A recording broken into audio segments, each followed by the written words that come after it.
ನಿನ್ನ ಬರಿಗಾಲಿಷ್ಟು ಚಂದ, ನಿನ್ನ ಬಣ್ಣವಿಷ್ಟು ಅಂದ, ನಿನ್ನ ರಾಗವ ಕೇಳಿ ಜನರು ಕುಣಿವರು. ಕಾಕರಾಜ ನೀನು ಈಗ ಹಾಡನೆಂದು ಹಾಡು ಬೇಗ, ಹಾಡೋ ಕಾಕರಾಜ ನೀನು ಈಗ ಹಾಡು ಬೇಗ. ವನದೊಳಗೆ ಪಕ್ಷಿಗಳೆಲ್ಲ ಕೇಳಿ ಕುಣಿಯಲಿ, ವನದಲ್ಲಿರೋ ಪಕ್ಷಿಗಳೆಲ್ಲ ಕೇಳಿ ಕುಣಿಯಲಿ.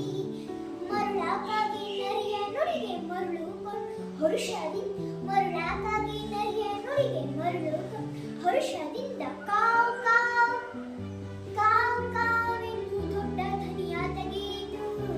ದನಿಯ ತಡನೆ ಅದರ ಬಾಯಿಲಿದ್ದ ಮಾಂಸ ನರಿಯ ಬಾಯಿಗೆ ಬಂದು ಬಿದ್ದುಕೊಂಡಿತ್ತು, ನರಿಯ ಬಾಯಿಗೆ ಬಂದು ಬಿದ್ದುಕೊಂಡಿತ್ತು.